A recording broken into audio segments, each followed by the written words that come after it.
بسم الله الرحمن الرحيم وبه نستعين ونستعين وصلى الله على محمد وعلى الطيبين الطاهرين ولعنة الدائم على أعدائهم أجمعين۔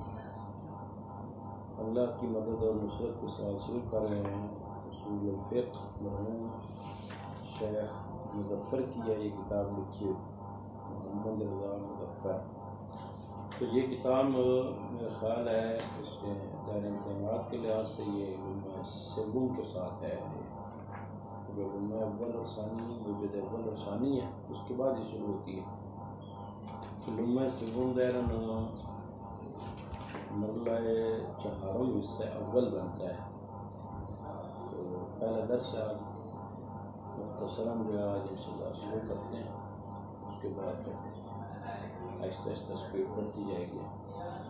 سب سے پہلے مصنف جو ہے وہ علم اصول الفقہ کی تعریف کر رہے ہیں۔ فرماتے ہیں ہوا علم یبحث فیہ عن قواعد تقع نتیجتها فی طرق استنباط الحکم الشرعی۔ علم اصول الفقہ وہ علم ہے جس میں بحث کی جاتی ہے یا کی جائے گی ان قواعد کے بارے میں، ان قوانین کے بارے میں جن کا نتیجہ استنباط حکم شرعی کے طریق میں واقع ہوتا ہے۔ یہاں پر بحث ہے ان کچھ قواعد اور قوانین ہیں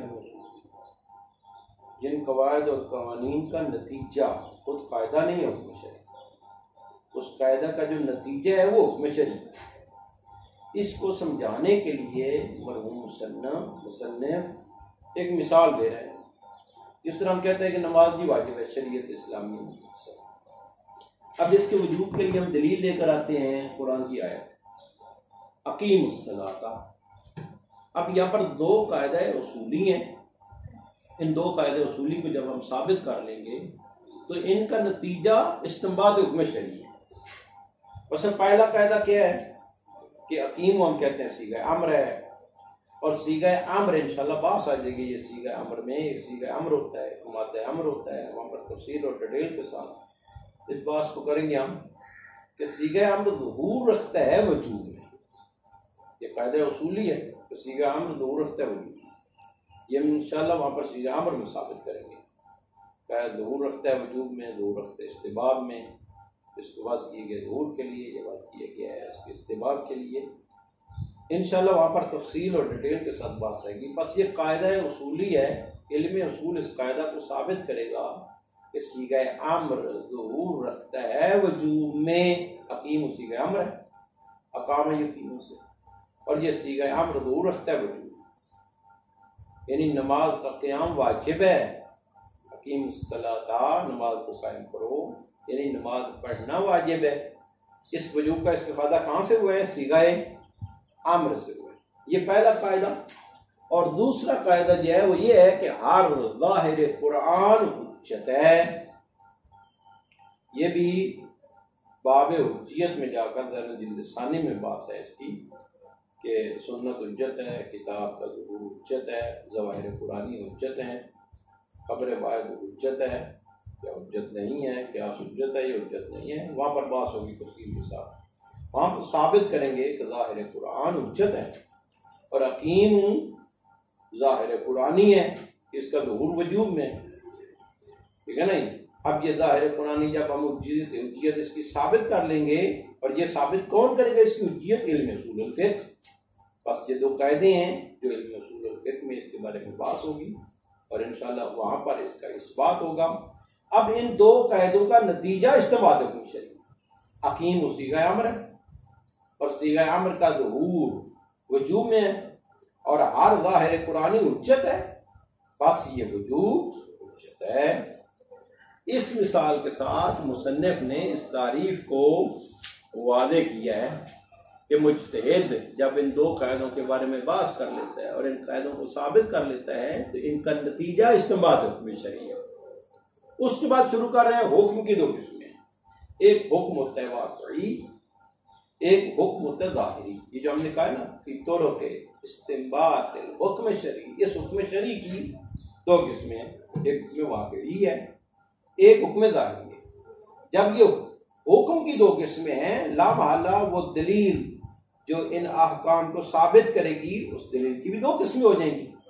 ایک دلیل اجتہادی، ایک دلیل فقہی۔ وہ دلیل جو حکم واقعی کو ثابت کرتی ہے اس دلیل کو دلیل اجتہادی کہتے ہیں، اور وہ دلیل جو حکم ظاہری کو ثابت کرتی ہے اس دلیل کو دلیل فقہی بھی کہتے ہیں، اصل عملی بھی کہتے ہیں۔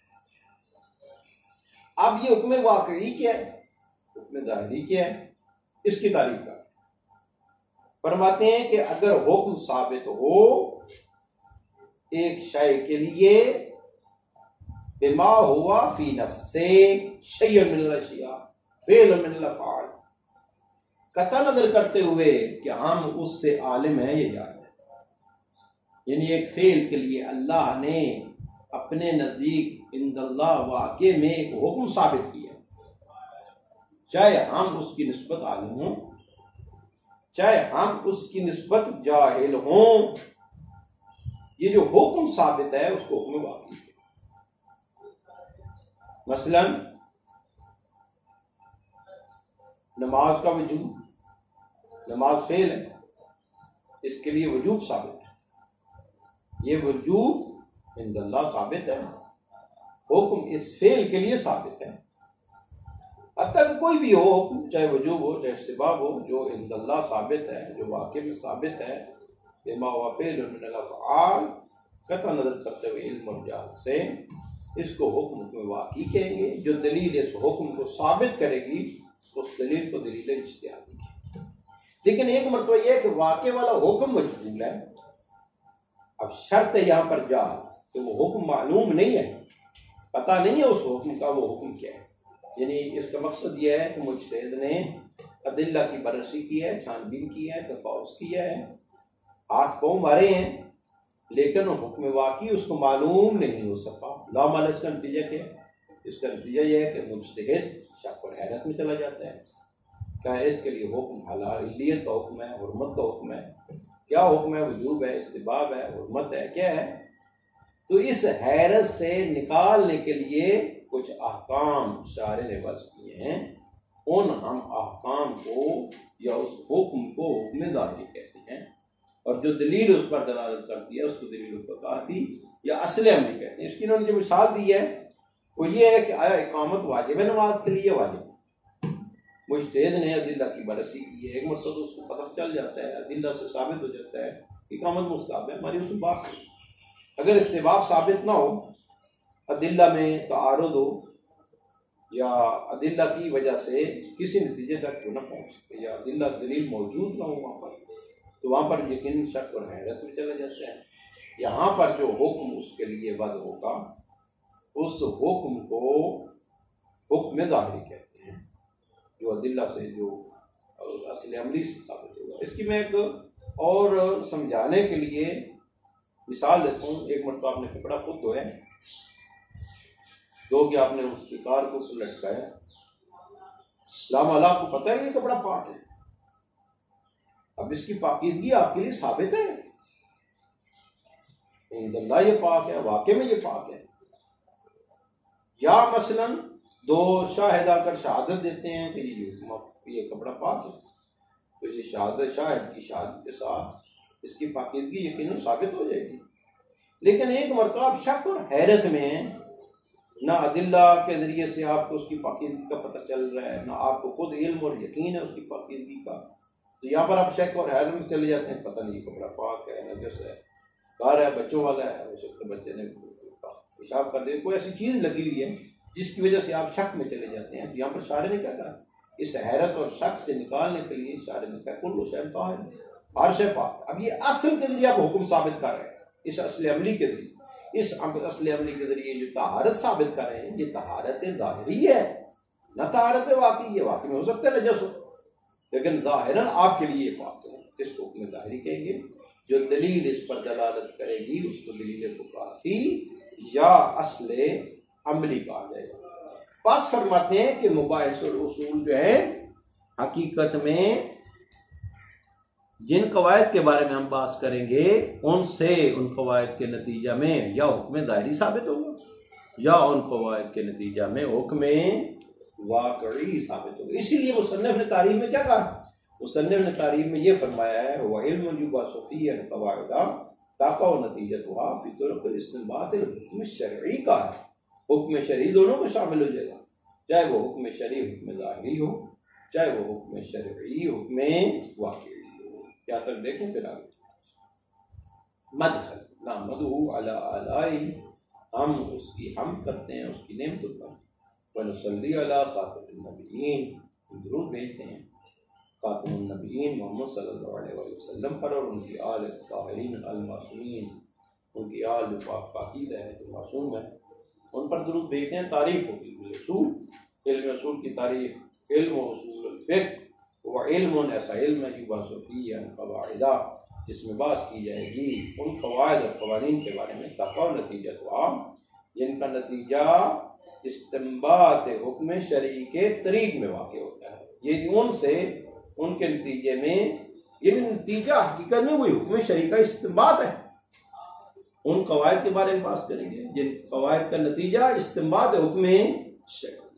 مثال ہوئی اس کی مثال ان الصلاۃ واجبۃ فی الشریعۃ الاسلامیہ المقدسہ. عرض کر رہا ہوں کہ یہ قاعدہ جو ہے یہ حکم شرعی، اس قاعدے کا نتیجہ استنباط حکم شرعی ہے. ان الصلاۃ واجبۃ فی الشریعۃ الاسلامیہ المقدسہ، نماز واجب ہے شریعت اسلامیہ مقدسہ میں. قد دل علی وجوبها من القرآن الکریم قولہ تعالی. قد دل قولہ، دلالت کرتا ہے اللہ کا یہ قول علی وجوبها، اس نماز کے وجوب پر، من القرآن الکریم، قرآن الکریم میں سے. وَأَنْ أَقِيمُوا الصَّلَاةَ إِنَّ الصَّلَاةَ كَانَتْ عَلَى الْمُؤْمِنِينَ كِتَابًا مَوْقُوتًا. ہمارا محل شاہد جو ہے وہ فقط انہوں نے پہلی آیت جو ہے وہ ذکر کی ہے محل شاہد کے طور پر. وَلَكِنَّ دَلَالَةَ الْآيَةِ الْأُولَىٰ، پہلی آیت کی دلالت متوقفتٌ علی ظہور صیغۃ الامر، دو قاعدوں پر یہ موقوف ہے کہ ہم وجوب صلاۃ جو ہے وہ ثابت کریں گے پہلی آیت سے. پہلا قانون اور قاعدہ یہ ہے کہ یہ موقوف ہے علی ظہور صیغۃ الامر فی الوجوب، کہ ہم ثابت کریں کہ صیغہ امر ظہور رکھتا ہے وجوب. یہ قاعدہ اصولی ہے، صیغہ امر ظہور رکھتا ہے وجوب میں. اس قاعدہ کو علم اصول میں بحث کی جائے گی، اس کو ثابت کیا جائے گا پہلے کہ آیا یہ امر کا صیغہ ظہور رکھتا ہے وجوب میں یا ظہور نہیں رکھتا ہے. اگر ہم نے ثابت کر لیا کہ صیغہ امر ظہور رکھتا ہے وجوب میں تو اس قاعدے کا نتیجہ استنباط حکم شرعی ہے. لیکن یہ فقط ایک قاعدہ نہیں، ایک دوسرا قاعدہ بھی ہم ثابت کریں گے تو پھر یہ حکم شرعی ثابت ہوگی. وَمُتَوَقِّفَةٌ عطف ہے اسی پر. لَكِنَّ دَلَالَةَ آیَةِ الْأُولَىٰ متوقفتٌ ولكن دلالة الآية الأولى متوقفة أيضا على أن ظهور القرآن حجة. یہ بھی ہم ثابت کریں گے کہ ظاہر قرآنی حجت ہے، جیسے الاستدلال بہ، اس کے ساتھ استدلال صحیح ہے. انشاءاللہ یہ باب حجت میں جا کر بات ہوگی. حجت کا معنی کیا ہے، حجت سے مراد کیا ہے، یہ وہاں پر انشاءاللہ. تو ظاہر قرآنی حجت ہے یا حجت نہیں ہے، اس پر دلیل کیا ہے، یہ وہاں پر ثابت کریں گے. بس دو قاعدے ہمیں پہلے ثابت کرنے پڑیں گے. پہلا قاعدہ کہ دو صیغہ امر ظہور رکھتا ہے وجوب میں. دوسرا قاعدہ کہ ہر ظاہر قرآنی حجت ہے. یہ کبرا ہے، اس کا صورہ کیا ہے، اقیم صیغہ امر ہے اور صیغہ امر ظہور رکھتا ہے وجوب میں. ایک بات. دوسری بات کہ ہر ظاہر قرآنی حجت ہے، بس اقیم صیغہ امر کا ظہور وجوب میں حجت ہے. وَهَاتَانِ الْمَسْأَلَتَانِ يَتَكَفَّلُ بِيَانَهُمَا عِلْمُ الْأُصُولِ. یہ دو مسئلے جو ہیں علم اصول کفالت کرتا ہے، اپنے عہدے پہ لیے ہوئے، اپنے کندھوں پہ لیے ہوئے بیانہما، کہ ان دونوں مسئلوں کو بیان کریں. اب یہ دونوں مسئلے کون بیان کرے گا کہ صیغہ امر ظہور رکھتا ہے وجوب میں اور ہر ظاہر قرآنی حجت ہے، یہ علم اصول بیان کرے گا. فَإِذَا عَلِمَ الْفَقِيهُ مِنْ هَذَا الْعِلْمِ ان صیغۃ الامر ظاہرۃ فی الوجوب، جب فقیہ علم پیدا کر لیتا ہے، اس فقیہ عالم ہو جاتا ہے اس علم سے، کس چیز کا عالم ہو جاتا ہے، کس چیز کو جان لیتا ہے کہ صیغہ امر ظہور رکھتا ہے وجوب میں. وان ظہور القرآن حجۃ، ظاہر قرآن حجت ہے. استطاع اذا علم الفقیہ استطاع، جب فقیہ جان لیتا ہے کہ صیغہ امر ظہور رکھتا ہے وجوب میں اور ہر ظاہر قرآن حجت ہے، مستطیع ہو جاتا ہے، قدرت پیدا کر لیتا ہے. استنبتا، استنباط کرے، من هذه الآیت الکریمۃ المذکورہ، اس آیت کریمہ مذکورہ کیا استنباط کرے، ان یستنبطا انا صلاۃ واجب، یہ استعمال کرے کہ نماز واجب ہے۔ وہکذا فی کل حکم شرعی، ہر وہ حکم شرعی مستفاد من ای دلیل شرعی و عقلی، جس کا استفادہ ہوتا ہے چاہے دلیل شرعی سے چاہے دلیل عقلی سے، لابد ان یتوقف استنباطہ من الدلیل۔ تو جو کریں ہکذا فی کل حکم شرعی لابد ان یتوقف استنباطہ من الدلیل، ہر وہ حکم شرعی جس کا استفادہ ہوتا ہے چاہے دلیل شرعی یا عقلی سے، ضروری ہے موقوف ہو اس کا استنباط من الدلیل، دلیل سے کس پر موقوف ہو؟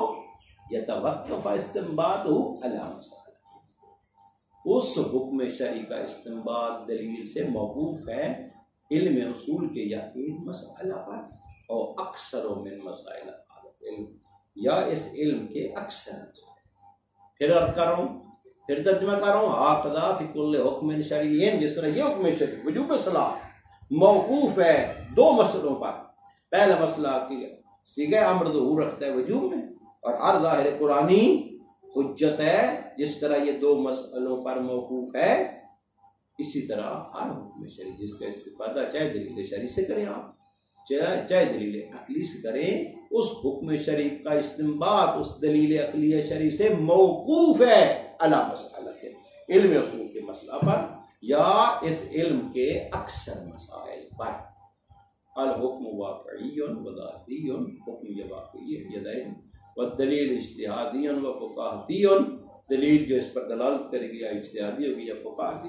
ثم لا يخفى ان الحکم الشرعی الذی جاء ذکرہ فی التعریف السابق لنا، مخفی نہ رہے آپ پر کہ وہ حکم شرعی جو آیا ہے جس کا ذکر تعریف سابق میں، اس کی دو قسم، ان یکون ثابتا للشیء بما هو فی نفسہ فعل من الافعال، ایک شے کے لیے ثابت ہے بما هو فی نفسہ، کیونکہ وہ شے خود فعل ہے افعال میں سے، وہ شے کیونکہ فعل ہے افعال میں سے، ہر فعل کے لیے کوئی نہ کوئی عند اللہ واقع میں حکم یقیناً ثابت ہے اس کے لیے، چاہے ہم اس سے عالم ہوں چاہے ہم اس سے جاہل ہوں۔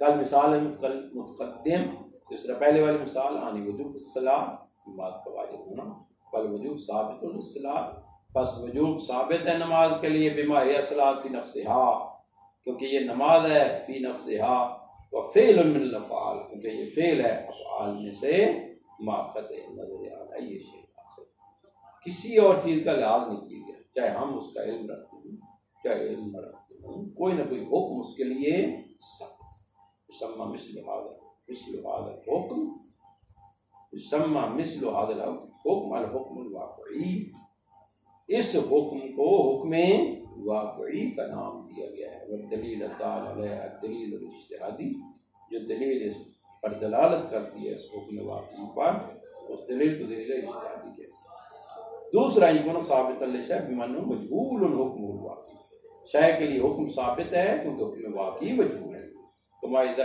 اختلف الفقہاء فی حرمت النظر الی الاجتہادیہ، جس طرح فقہاء نے اختلاف کیا ہے نظر کرنا حرام ہے اجنبیہ کی طرف، نامحرم کی طرف نظر کرنا حرام ہے یا حرام نہیں ہے، اس کی حرمت میں اختلاف ہے۔